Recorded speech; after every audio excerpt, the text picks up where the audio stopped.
স্বাগত নিউজ 24 সন্ধ্যা 7টার সংবাদে আপনাদের সঙ্গে আছে আমি যোজনা আফরিন এবং আমি তাসনিম জান্নাত অর্থী। মালয়েশিয়ার শ্রমবাজার নিয়ে সম্ভাবনা নতুন দুয়ার খুলতে চলেছে। পুনরায় বাজার খুলতে এখন অপেক্ষা শুধু MOU বা সমঝোতা স্মারক সইয়ের। ভার্চুয়াল বৈঠকের মাধ্যমে তা করা গেলে খুব শিগগিরই 5 লাখেরও বেশি কর্মী যেতে পারবেন মালয়েশিয়ায়। নতুন নিয়মে থাকবে না কোনো পুরনো সমালোচিত সিন্ডিকেট। দেশটিতে নিযুক্ত বাংলাদেশের হাই কমিশনার গোলাম সারোয়ার ও ঢাকার কয়েকটি রিক্রুটিং এজেন্সির সাথে কথা বলে রিপোর্ট করেছেন লাকমিনা জেসমিন সোমা।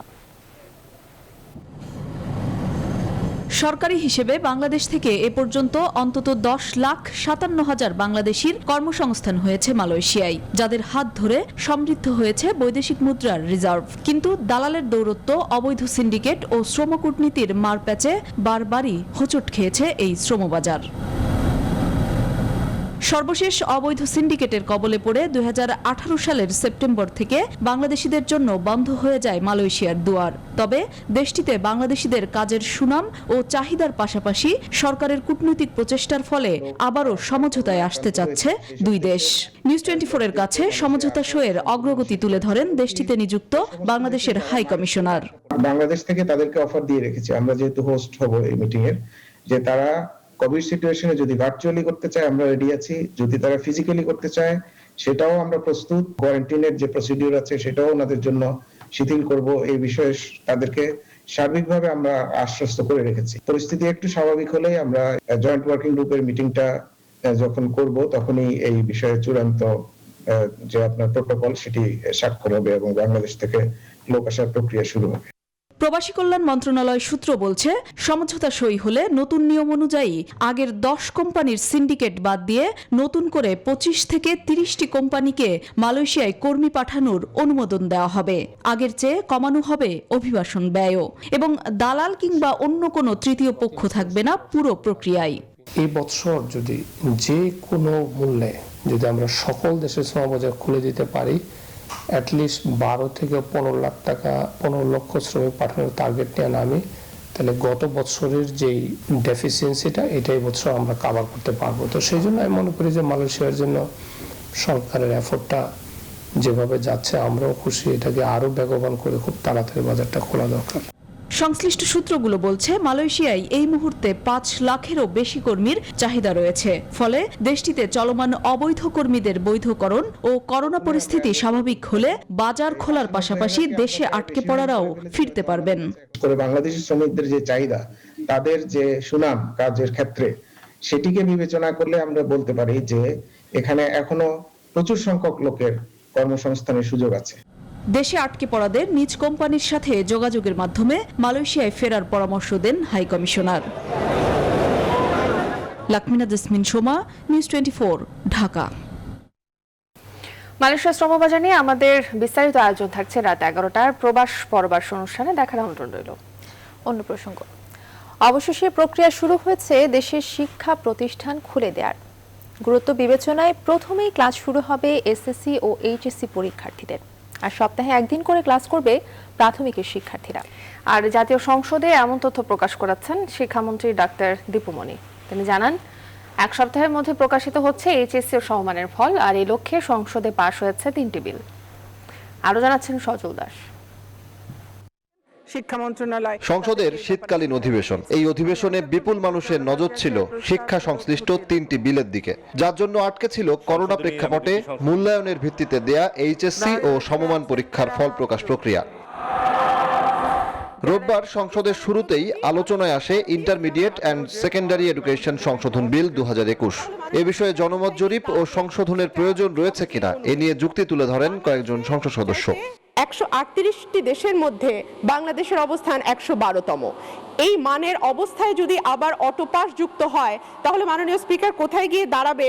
সারা বাংলাদেশে তৎকালীন সময় সমস্ত কিছু লকডাউন করে দেওয়া হয়, পরবর্তীতে জুন মাস থেকে বিষয়গুলিকে আস্তে আস্তে স্বাভাবিক করে নিয়ে আসা হয়, কিন্তু শিক্ষা ব্যবস্থাকে স্বাভাবিক করার জন্য কোনো পদক্ষেপ দৃশ্যমান হয়নি। সব ক্ষমতা 18(1)-এ দিয়ে দেয়া আছে। নতুন করে আসলে কোনো আইনের কোনো প্রয়োজন আদৌ ছিল বলে আমার মনে হয় না। বিল পাস শেষে শিক্ষামন্ত্রী জানান, এরপর গেজেট প্রকাশের মাধ্যমে শিগগিরই ঘোষণা করা হবে ফল। এখন অনেক কিছু বলা যায় যে তখন আমরা পরীক্ষা নিতে পারতাম। একবার নিজেরা ভেবে দেখুন কি অবস্থা ছিল। এই পরীক্ষা নিতে গিয়ে যদি আমরা এই সংক্রমণের হার, এই সংক্রমণ সারা দেশে ছড়িয়ে দিতাম সেটি কি কোনো দায়িত্বশীলতার পরিচায়ক হতো? যুক্তি উপস্থাপন, সংশোধন প্রস্তাব সহ একইভাবে পাশ হয় কারিগরি শিক্ষা বোর্ড সংশোধন বিল ও বাংলাদেশ মাদ্রাসা শিক্ষা বোর্ড সংশোধন বিল 2021। বাধা কাটে ফল প্রকাশের। আমাদের ফলাফল প্রকাশ করতে পারবো ইনশাআল্লাহ। এ সময় গত বছরের মার্চ থেকে বন্ধ থাকা শিক্ষা প্রতিষ্ঠান খুলে দেয়া প্রসঙ্গে কথা বলেন শিক্ষামন্ত্রী। অর্থাৎ স্বাস্থ্যবিধি মেনে ক্লাস খুলে দেবার জন্য যা যা প্রস্তুতি প্রয়োজন, সেই সমস্ত প্রস্তুতি শিক্ষা প্রতিষ্ঠানগুলো 4 ফেব্রুয়ারির মধ্যে নিয়ে নেবে। তাদের এসএসসি এবং এইচএসসি আছে 2021 সালের। আমি একটু আগেই বলেছি যে তাদের অ্যাভারেজ ভার্সন, একটা অ্যাভারেজ কারিকুলামের ওপরে পরীক্ষা হবে। সেই ক্ষেত্রে তাদেরকে আমরা প্রতিদিন, শুধুমাত্র দশম এবং দ্বাদশ শ্রেণীর শিক্ষার্থীরা তারা প্রতিদিন ক্লাস করবেন, আর অন্যান্য যে ক্লাসগুলো তারা সপ্তাহে হয়তো এই প্রাথমিক পর্যায়ে একদিন করে আসবেন। নিরাপত্তা নিশ্চিত করে শিক্ষা প্রতিষ্ঠানগুলো খুলে দেওয়ার বিষয়ে আগামী 4 ফেব্রুয়ারির মধ্যে ব্যবস্থা নিতে ইতিমধ্যেই শিক্ষা প্রতিষ্ঠানকে নির্দেশনা দিয়েছে মন্ত্রণালয়। সপ্তাহে হয়তো এই প্রাথমিক পর্যায়ে। সজল দাস, নিউজ 24, ঢাকা। 2 দিন। অবশেষে দীর্ঘ বিতর্কের পর করোনা ভাইরাস পরীক্ষার অ্যান্টিবডি টেস্টের অনুমতি দিয়েছে সরকার। রোববার সচিবালয়ের স্বাস্থ্যমন্ত্রী জাহিদ মালেক এই তথ্য জানান। বলেন, টিকা কাউকে জোর করে দেওয়া হবে না। আর সিরাম ইনস্টিটিউট থেকে কেনা 3 কোটি ডোজ টিকার প্রথম চালান 50 লাখ ডোজ আসছে কাল। এছাড়া কাল স্বাস্থ্য বিভাগের কাছে টিকা নিবন্ধনের অ্যাপ হস্তান্তর করবে আইসিটি বিভাগ। বিস্তারিত জানাচ্ছেন হাসান পারভেজ। বুধবার দেশে করোনার টিকা দেওয়ার কার্যক্রম শুরু হচ্ছে। এদিন রাজধানীর কুর্মিটোলা হাসপাতালে একজন নার্সকে টিকার প্রথম ডোজ দেওয়ার মধ্য দিয়ে এই কার্যক্রম শুরু হবে। পরদিন প্রায় 500 স্বাস্থ্যকর্মীকে রাজধানীর 5টি হাসপাতালে টিকা দিয়ে পর্যবেক্ষণে রাখা হবে 1 সপ্তাহ। রোববার স্বাস্থ্য অধিদপ্তরের মহাপরিচালক জানান, সোমবার অক্সফোর্ড অ্যাস্ট্রাজেনেকার 50 লাখ ডোজ টিকা ভারত থেকে দেশে আসবে। টিকা প্রয়োগে যেন কোনো অনিয়ম না হয় সেজন্য স্বাস্থ্য মন্ত্রণালয় সম্পর্কিত সংসদীয় স্থায়ী কমিটি নির্দেশ দিয়েছেন। ইতিমধ্যে 20 লক্ষ ডোজ ভ্যাকসিন পেয়েছি, আর আরও 50 লক্ষ ডোজ আগামী দিন আসতে যাচ্ছে। এই অ্যাপটা আমার কাছে তথ্য আছে এরকম যে অ্যাপটা তৈরি হয়ে গেছে, সেটা আশা করছি আমরা কালকে অ্যাপসটা পেয়ে যাব। একই দিনে সচিবালয়ে সাংবাদিকদের মুখোমুখি হন স্বাস্থ্যমন্ত্রী জাহিদ মালেক। জানান, করোনা সংক্রমণের প্রায় 10 মাস পর করোনার অ্যান্টিবডি টেস্টের অনুমোদন দেওয়া হয়েছে। অনেক দিনের দাবি ছিল যে অ্যান্টিবডি টেস্ট পরীক্ষার যে বিষয়টি, আমরা এখন থেকে অ্যান্টিবডি টেস্ট করার জন্য অনুমোদন দিয়ে দিচ্ছি। স্বাস্থ্যমন্ত্রী আরো জানান, বিশ্ব স্বাস্থ্য সংস্থার গাইডলাইন অনুযায়ী টিকা দেয়া হবে। অক্সফোর্ড অ্যাস্ট্রাজেনেকার টিকার পার্শ্ব প্রতিক্রিয়া কম বলেও দাবি মন্ত্রীর। জীবন রক্ষার্থে ভ্যাকসিনটা দিচ্ছি, এখানে কোনো রাজনীতি নয়। ভ্যাকসিন নেওয়াটা কিন্তু মানুষের ব্যক্তিগত স্বাধীনতা, এবং বাংলাদেশে ভ্যাকসিন কারো জোর করে প্রয়োগ করা হবে না, এবং ভ্যাকসিন স্বাধীনভাবে নিবে, এবং বিশ্বের প্রায় সর্বত্রই এই একই অবস্থা। সবকিছু ঠিক থাকলে ফেব্রুয়ারির প্রথম সপ্তাহে সারা দেশে জাতীয় পর্যায়ে টিকা প্রয়োগ শুরু হবে। হাসান পারভেজ, নিউজ 24, ঢাকা। বিনামূল্যে ও সহজ প্রক্রিয়ায় সাধারণ মানুষের কাছে করোনা ভ্যাকসিন পৌঁছানোর দাবি জানিয়েছেন দেশের বিশিষ্ট নাগরিক এবং বিরোধী রাজনীতিকরা। উন্নত বিশ্বের সরকার প্রধানরাই প্রথমে ভ্যাকসিন নিয়েছেন উল্লেখ করে তিনি বলেন, দেশের মানুষের আস্থা ফেরাতে বাংলাদেশেও এই পদক্ষেপ নেওয়া যেতে পারে। বিস্তারিত দেখুন তৌহিদ শান্তর প্রতিবেদনে। 1969 সালের 24 জানুয়ারি হরতাল আহ্বান করা হয় পাকিস্তানে। ছাত্র মতিউর নিহত হন পুলিশের গুলিতে। ঢাকার পথে নেমে পড়ে মানুষ। গণ অভ্যুত্থানে বিদায় নেন আইয়ুব খান। ওই আন্দোলনের কথা মনে করিয়ে দিতেই এই আলোচনা অনুষ্ঠানের আয়োজন করে নাগরিক ঐক্য। জাতীয় প্রেস ক্লাবে আয়োজিত এই অনুষ্ঠানে অংশ নেওয়া রাজনীতিবিদরা সরকারের অনেক সিদ্ধান্তকেই ওই আমলের সঙ্গে তুলনা করেন। জনগণের গণতন্ত্র কায়েম করার জন্য আজকে দরকার জনগণের মধ্য থেকে বৃহত্তর ঐক্য। কিভাবে নির্বাচনকালীন নিরপেক্ষ তদারকি সরকার গঠিত হবে এ ব্যাপারে আমরা একটা উদ্যোগের মধ্যে দেখতে চাই। জনগণের রায় নিয়ে আপনি বিদায় হন, সম্মানজনকভাবে সুন্দর নির্বাচন দিন। বেসরকারি খাতে করোনা ভ্যাকসিন আনায় সরকারের কঠোর সমালোচনাও করেন বক্তারা। $2 টিকা $13 বেচতে দেব না, টিকা নিয়ে দুর্নীতি বন্ধ। ভারতও কিনছে $2 $2.5 দিয়ে, ভারত সরকার, ভারতীয় কোম্পানি উৎপাদিত। কিন্তু বাংলাদেশে কিনছে $5 দিয়ে, যেখানে সেই প্রাইভেট কোম্পানিটা তারা নিয়ে যাচ্ছে বাকি টাকাটা। যুক্তরাজ্যে কুইন নিজে, রানী নিজে ইঞ্জেকশন নিয়েছে প্রথম, আপনার রাশিয়াতে পুতিন নিয়েছে, আমেরিকাতে বাইডেন নিয়েছে।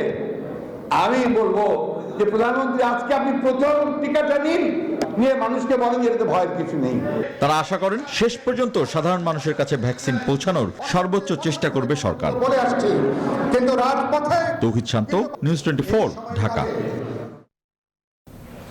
আওয়ামী লীগ সাধারণ সম্পাদক ওবায়দুল কাদের বলেছেন, বিএনপি টিকা সংগ্রহের আগেই ব্যবস্থাপনায় দুর্নীতির কল্পিত অভিযোগ করেছিল, আর এখন তারা ব্যবস্থাপনা নিয়ে মিথ্যাচার করছে। রোববার গণ অভ্যুত্থান দিবস উপলক্ষে নিজ বাসায় এক অনলাইন ব্রিফিংয়ে তিনি এসব কথা বলেন। আজ এদিনে আমি স্মরণ করছি পুলিশের গুলিতে নিহত নবকুমার ইনস্টিটিউটে নবম শ্রেণীর ছাত্র মতিউর রহমানকে। মনে পড়ে শহীদ আসাদের আত্মদানের পর সর্বদলীয় ছাত্র সংগ্রাম পরিষদ 21, 22 ও 23 জানুয়ারি শোক পালনের মধ্য দিয়ে সর্বস্তরের মানুষের অংশগ্রহণে এক অচিন্তনীয় গণ অভ্যুত্থানের সৃষ্টি হয়। এবারে চট্টগ্রাম সিটি নির্বাচনের খবর।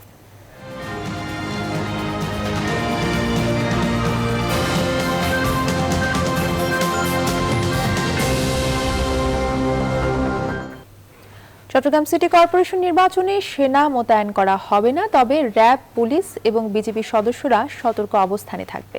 রোববার দুপুরে চট্টগ্রাম সার্কিট হাউস নির্বাচনে দায়িত্বপ্রাপ্ত কর্মকর্তা ও আইন শৃঙ্খলা রক্ষাকারী বাহিনীর সঙ্গে মত বিনিময় সভা শেষে কথা জানান প্রধান নির্বাচন কমিশনার KM নুরুল হুদা। এদিকে প্রচারণার সময় আছে আর মাত্র একদিন, এজন্য শেষ সময় জোর প্রচারণা চালাচ্ছেন মেয়র ও কাউন্সিলর প্রার্থীরা। আরো জানাচ্ছেন শেখ জায়েদ। নির্বাচনী প্রচারণায় জমজমাট 70 লাখ বাসিন্দার চট্টগ্রাম মহানগর। অলিগলিতে ভোটারদের দাঁড়ে দাঁড়ে এখন প্রার্থীদের ছুটোছুটি, নানা প্রতিশ্রুতিতে চাইছেন ভোট।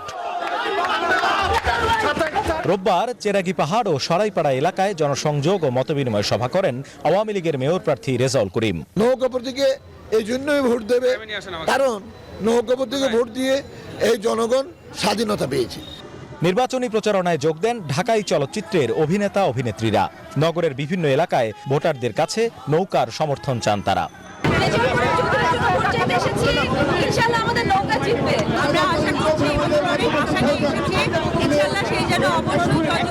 চট্টগ্রামবাসীরা সবাই ভোট দিয়ে আগামী 27 তারিখে জয়যুক্ত করে মাননীয় প্রধানমন্ত্রীর হাতকে সুসংগত করবে। আমরা মনে করি চিটাগাংবাসী রেজাউল করিম ভাইয়ের হাত ধরে চিটাগাংকে আরো সমৃদ্ধ করবে।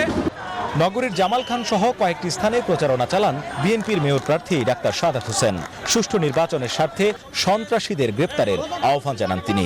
প্রত্যেকটা ওয়ার্ডে সন্ত্রাসীদেরকে গ্রেপ্তার করে আইনের আওতায় আনলে ভোটের ভীতিকর অবস্থা যেটা সৃষ্টি হয়েছে এখন, সেটা থেকে তারা মুক্তি পাবে, ভোটাররা ভোট সেন্টারে যাবে।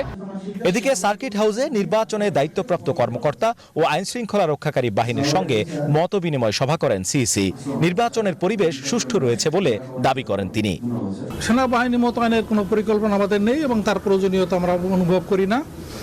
ইভিএম যেখানে নির্বাচন হবে সেখানে পুলিশ থাকবে, পুলিশ সদস্য থাকবে, সশস্ত্র পুলিশ পাহারা থাকবে। 735টি ভোট কেন্দ্রের মধ্যে 410টিকে ঝুঁকিপূর্ণ হিসেবে চিহ্নিত করেছে নির্বাচন কমিশন। 27 জানুয়ারি সব শঙ্কার অবসান ঘটিয়ে উৎসব মুখর পরিবেশে নিজেদের পছন্দের প্রতিনিধি নির্বাচনের প্রত্যাশায় বন্দর নগরীর 20 লাখ ভোটার। শেখ জায়েদ, নিউজ 24, চট্টগ্রাম। দর্শক, এই বিষয়ে আরো জানাতে চট্টগ্রাম থেকে আমাদের সঙ্গে যুক্ত হচ্ছেন সহকর্মী নয়ন বড়ুয়া। জয়, নির্বাচনী প্রচারণার সময় আছে আর একদিন, শেষ সময় আসলে কিরকম দেখতে পাচ্ছেন সেখানে প্রচারণা?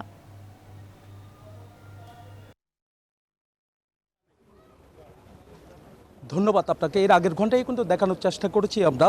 তো আগামীকাল কিন্তু নির্বাচনী প্রচারণার শেষ দিন, কিন্তু সকাল থেকে রাতভর পর্যন্ত প্রার্থীরা কিন্তু বিভিন্নভাবে প্রচারণা চালিয়ে যাচ্ছেন। আপনি অবশ্যই দেখতে পাচ্ছেন মহানগর আওয়ামী লীগের যারা নেতারা আছেন তারাও কিন্তু আসলে যে বৈঠক বসেছেন, একটু পরে কিন্তু প্রার্থীও আসবেন, কিন্তু তারাও কিন্তু প্রচারণা চালানোর জন্য চেষ্টা করছেন এবং কি কেমন নির্বাচন হবে সেটা নিয়েও কিন্তু তারা মত বিনিময় করবেন। আমি একটু কথা বলতে চাই, আমার পাশে আছেন নগর আওয়ামী লীগের সাধারণ সম্পাদক আজম নাসির উদ্দিন। আমি একটু জানতে চাচ্ছি কেমন প্রত্যাশা করছেন?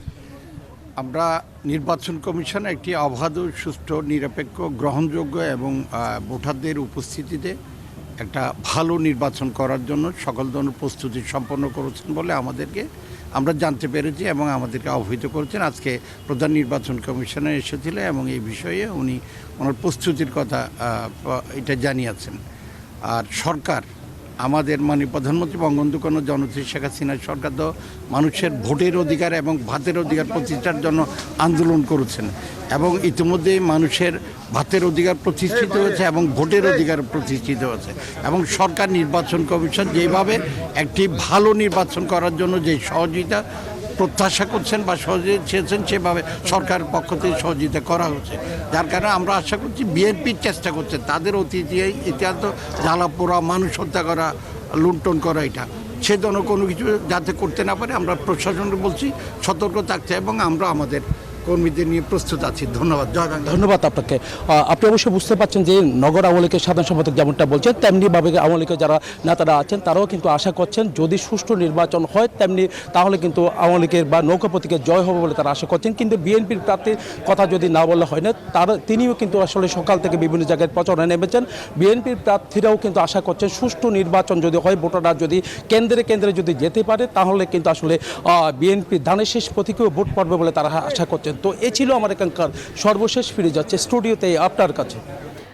অনেক ধন্যবাদ আপনাকে। আমাদের সঙ্গে চট্টগ্রাম থেকে সহকর্মী নয়ন বড়ুয়া জয় যুক্ত হয়েছিলেন, জানাচ্ছিলেন চট্টগ্রাম সিটি নির্বাচনের প্রচারণার খবরাখবর।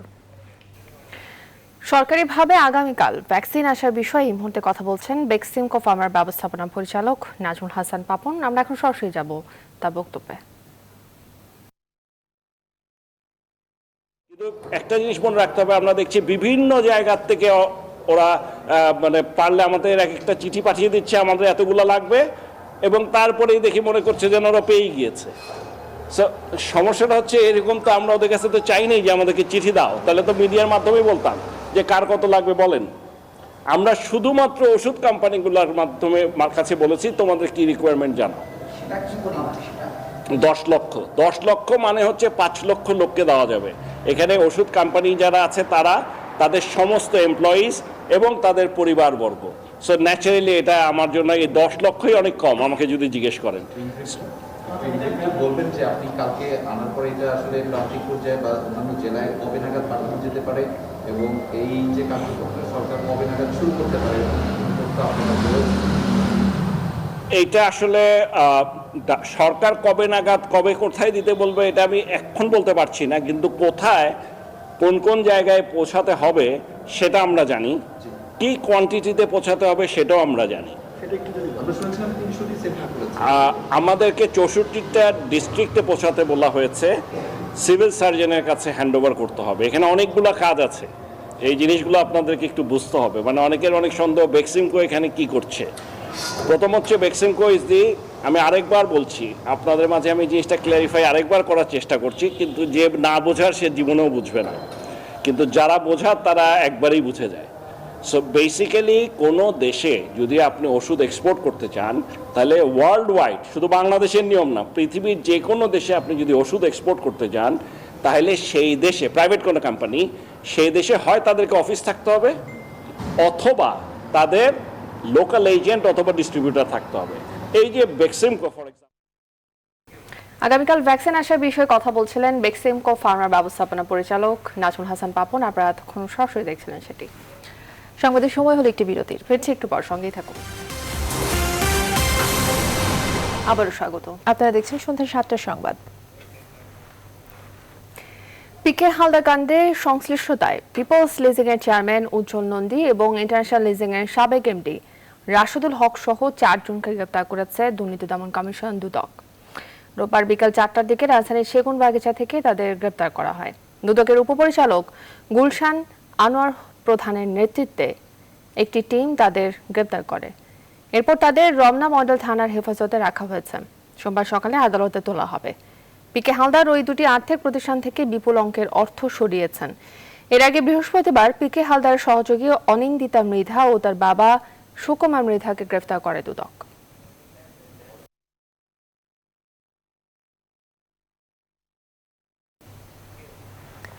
ঢাকা মহানগরীর মাত্র ৫% এলাকায় পয় নিষ্কাশন ব্যবস্থা আছে, বাকি ৯৫% এলাকায় এই ব্যবস্থা না থাকায় রাজধানীর লেক, খাল এবং নদীর পানি দূষিত হচ্ছে। আর এমন অভিযোগ খোদ ঢাকা উত্তর সিটি কর্পোরেশনের মেয়র আতিকুল ইসলামের। এ সময় অপরিকল্পিত ভবন নির্মাণকারীদের বিরুদ্ধে ব্যবস্থা নেওয়ার কথা জানান মেয়র।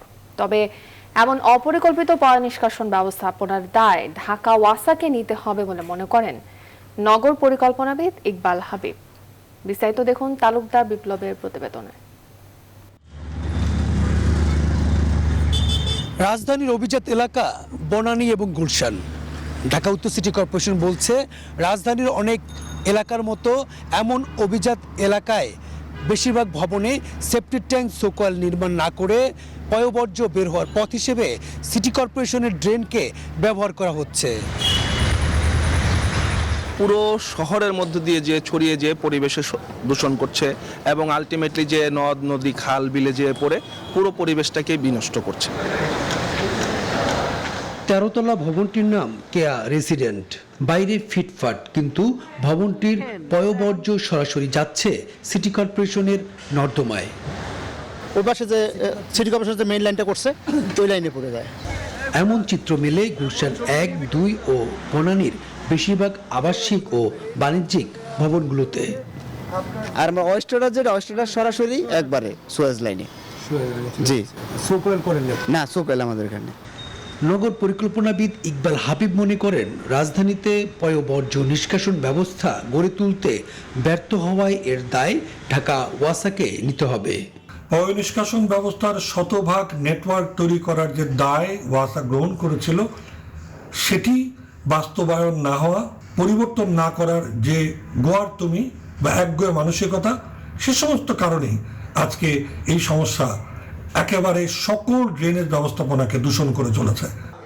বিষয়টি জানতে পেরে এর বিরুদ্ধে সোচ্চার হয়েছেন ঢাকা উত্তর সিটি কর্পোরেশনের মেয়র। এই বর্জ্য পানি যদি খালে দেওয়া হয়, এটি কিন্তু আমরা অ্যাকসেপ্ট করব না। এই মানসিকতা যদি না থাকে তাহলে কিন্তু হবে না, এবং মানসিকতাকে মনে করে দেওয়ার জন্য কিন্তু আমরা অভিযানে নামব। মেয়র জানান এর স্থায়ী সমাধানে ৩,৩১৭ কোটি টাকা ব্যয়ে ঢাকা শহরের অভ্যন্তরে ৫টি পয় সংশোধনাগার নির্মাণ কাজ শুরু করেছে ঢাকা ওয়াসা। তালুকদার বিপ্লব, নিউজ 24, ঢাকা। দেশে করোনা ভাইরাসে আক্রান্ত হয়ে একদিনে আরো 20 জনের মৃত্যু হয়েছে। নতুন রোগী শনাক্ত হয়েছে আরো 473 জন। রোববার বিকেলে স্বাস্থ্য অধিদপ্তরের পক্ষ থেকে করোনা ভাইরাস পরিস্থিতির তথ্য জানানো হয়। নতুন শনাক্ত 473 জনকে নিয়ে দেশে করোনা ভাইরাসে মোট আক্রান্তের সংখ্যা বেড়ে 5,31,799 জন। আর একদিনে মারা যাওয়া 20 জনকে নিয়ে দেশে করোনা ভাইরাসে মোট মৃতের সংখ্যা 8,023 জনে দাঁড়িয়েছে। বাসা ও হাসপাতালে চিকিৎসাধীন আরো 514 জন রোগী সুস্থ হয়ে উঠেছেন 24 ঘন্টায়।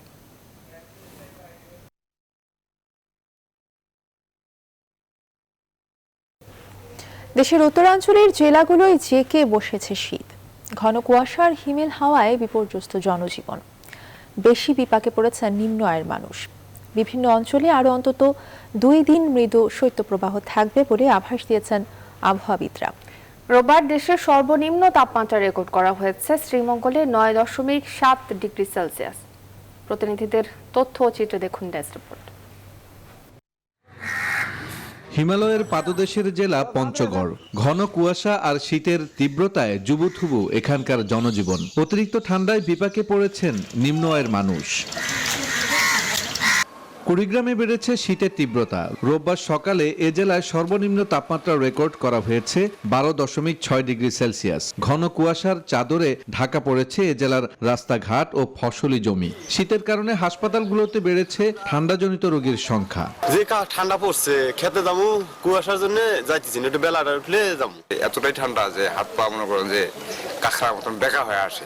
দিনাজপুরে তাপমাত্রা কিছুটা কমেছে, ঘন কুয়াশার চাদরে ঢাকা পড়েছে এই পুরো অঞ্চল। গেল 5 দিন ধরে দেখা মিলছে না সূর্যের। ঘন কুয়াশার কারণে দুর্ঘটনা এড়াতে দিনের বেলায় হেডলাইট জ্বালিয়ে যানবাহন চলাচল করছে। কুয়াশা কম হলো, ঠান্ডাটা খুব আছে, কনকরিয় বাতাস, কাজকামে যাওয়ার পর সব থেকে বেশি ক্ষতি করতেছে বাতাসটা। বাতাসের কারণে ঠান্ডা বেশি লাগতেছে। রোববার এই জেলায় সর্বনিম্ন তাপমাত্রা রেকর্ড করা হয়েছে 12 ডিগ্রি সেলসিয়াস। আরো 2-1 দিন এই অবস্থা অব্যাহত থাকবে। আর এই মাসের শেষের দিকে আরো একটি শৈত্যপ্রবাহ আসতে পারে বলে জানিয়েছেন আবহাওয়াবিদরা। দিনাজপুরে সর্বনিম্ন তাপমাত্রা রেকর্ড করা হয়েছে 12.0 ডিগ্রি সেলসিয়াস। জানুয়ারির শেষের দিকে তাপমাত্রা আবারও কিছুটা হ্রাস পেতে পারে এবং এ সময় একটি মৃদু ধরনের শৈত্যপ্রবাহ বয়ে যাওয়ার সম্ভাবনা রয়েছে। একই চিত্র রংপুরেও। গেল কয়েকদিনের তুলনায় শীতের তীব্রতা বাড়ায় জনজীবনে নেমে এসেছে স্থবিরতা। Desk report, news 24। এবারে ফার্স্ট সিকিউরিটি ইসলামী ব্যাংক অর্থ বাণিজ্যের সংবাদ।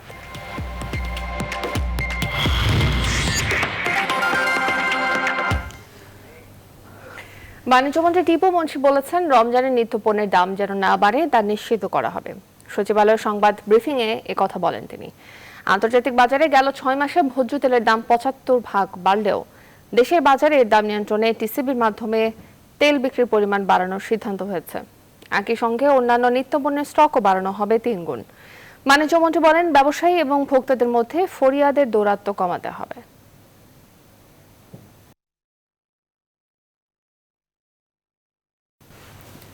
সময় হলো আরো একটি বিরতির, সঙ্গেই থাকুন।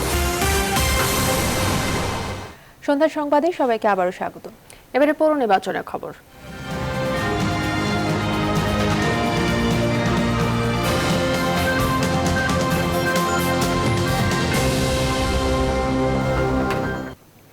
জমে উঠেছে তৃতীয় ধাপের পৌরসভা নির্বাচনের প্রচারণা। দেশের বিভিন্ন পৌর এলাকায় মিছিল আর মাইকিং এ জানান দেওয়া হচ্ছে মেয়র আর কাউন্সিলর পদের প্রার্থীতা। সপ্তাহের ব্যবধানে হতে যাওয়া এই নির্বাচনে জয়ী হতে ভোটার টানতে জোর চেষ্টা চালাচ্ছেন মেয়র প্রার্থীরা। সকাল থেকে রাত পর্যন্ত সমর্থকদের নিয়ে এক এলাকা থেকে অন্য এলাকা চষে বেড়াচ্ছেন, ঘুরছেন দাঁড়ে দাঁড়ে। এই ধাপে 64 পৌরসভায় ভোট নেওয়া হবে ব্যালটে, ব্যবহার হবে না ইভিএম। আগামী 30 জানুয়ারি ভোট হবে তৃতীয় ধাপের পৌর নির্বাচন।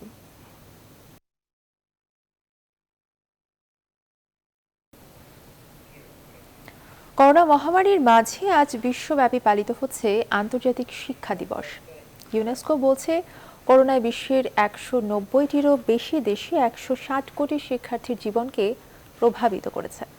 সামর্থ্যের অভাবে অনলাইন কার্যক্রমে অংশ নিতে পারছেন না বিশ্বের 50 কোটিরও বেশি শিক্ষার্থী। তথ্য প্রযুক্তি ভিত্তিক পড়াশোনায় অর্জিত হচ্ছে না শিক্ষার সঠিক মান। দেখুন মাসুদ রানার ডেস্ক রিপোর্ট। করোনা মহামারীতে বিশ্ব শিক্ষা ব্যবস্থায় অচলাবস্থার সৃষ্টি হয়েছে।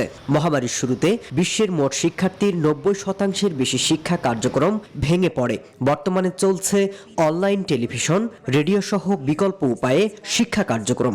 তবে তথ্য প্রযুক্তি ভিত্তিক সেই পড়াশোনায় শিক্ষার সঠিক মান অর্জন সম্ভব হচ্ছে না। ইউনেস্কো বলছে, সামর্থ্যের অভাবে এই কার্যক্রমে অংশ নিতে পারছে না বিশ্বের প্রায় 50 কোটিরও বেশি শিক্ষার্থী। বিশ্বব্যাংকের সম্প্রতি প্রকাশিত এক নিবন্ধে বলা হয়েছে, মহামারীর আগেই পুরো পৃথিবীতে প্রায় 2.5 কোটি শিশু প্রতিষ্ঠানের সুযোগ থেকে বঞ্চিত ছিল। আর করোনাকালে বিভিন্ন দেশে ঝরে পড়া শিশু সংখ্যা আরও বাড়বে। জার্মানিতে গেল ডিসেম্বরের মাঝামাঝি সময়ে শিক্ষা প্রতিষ্ঠান বন্ধ করে দেওয়া হয়। ইউরোপ জুড়ে করোনা সংক্রমণ ঊর্ধ্বগতি থাকায় তা আর খোলার সিদ্ধান্ত নেওয়া হয়নি। করোনার নতুন ধরন আরো প্রাণঘাতী, ফলে শিক্ষা প্রতিষ্ঠান খুলে দেওয়ার ক্ষেত্রে অনেকটাই সাবধান ইউরোপ। আমেরিকা, ইউরোপের সরকারগুলোর মূল ভরসা এখন করোনার টিকা। আর যেসব দেশ ধীরে ধীরে শিক্ষা প্রতিষ্ঠান খুলে দেওয়ার চেষ্টা করছে, তারা নিরাপদ পরিবেশ, সাবধানতা আর নতুন কৌশল অবলম্বন করেই এগিয়ে যাচ্ছে। মাসুদ রানা, নিউজ 24। আবারও বিরতি নিচ্ছে, সাথে থাকুন। বিরতির পর আবারও স্বাগত। আপনারা দেখছেন সন্ধ্যা 7টার সংবাদ। এবারে খেলার খবর।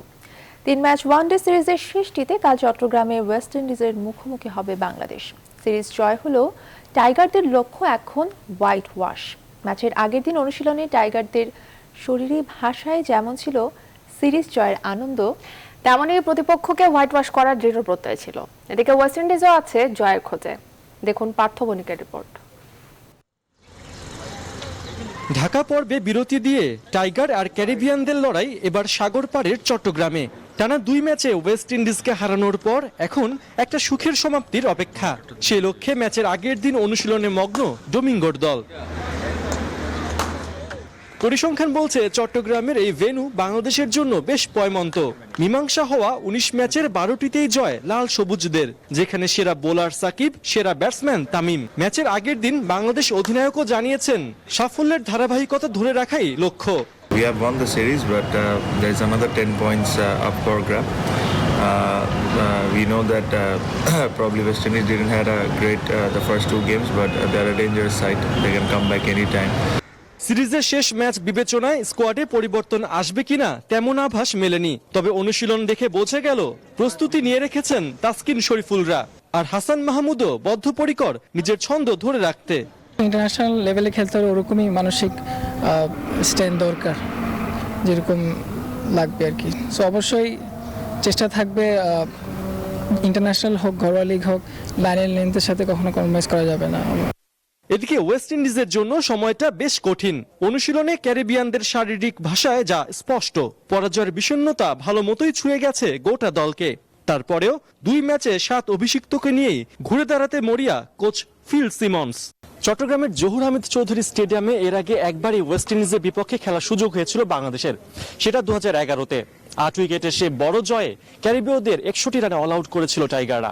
সাকিব পেয়েছিলেন 4 উইকেটে দেখা। বরাবরের মতো টাইগারদের লাকিয়ে ভেন্যু আবারও প্রস্তুত একটি পরিপূর্ণ সিরিজ জয় দেখতে। চট্টগ্রামের জহুর আহমেদ চৌধুরী স্টেডিয়াম থেকে পার্থ বণিক, নিউজ 24। পেশাদার লীগ ফুটবলে 1-1 গোলে ড্র হয়েছে মোহামেডান শেখ রাসেলের মধ্যকার ম্যাচ। বঙ্গবন্ধু জাতীয় স্টেডিয়ামে উভয় দলের শুরু থেকে আক্রমণাত্মক ফুটবল খেলতে থাকে। প্রথমার্ধে কিছু বিক্ষিপ্ত আক্রমণ সাজায় শেখ রাসেল, কিন্তু সেগুলো শেষ পর্যন্ত ফলশূন্যই থেকেছে। ম্যাচের 45 মিনিটে দিবাতের গোলে এগিয়ে যায় মোহামেডান। বিরতি থেকে ফিরে গোল শোধে বেশি সময় নেয়নি শেখ রাসেল। বখতিয়ারের ফ্রি কিক থেকে বক্সের ভেতর পাওয়া বলকে হেডে গোলে পরিণত করে স্ট্রাইকার রদ্রিগেজ। শেষে আর গোলের দেখা না পেলে 1-1 গোলের সমতায় সন্তুষ্ট থেকে মাঠ ছাড়ে উভয় দল। আর এই ছিল সন্ধ্যার সংবাদের আয়োজন। আরো জানতে ভিজিট করুন www.news24bd.tv। ধন্যবাদ সবাইকে।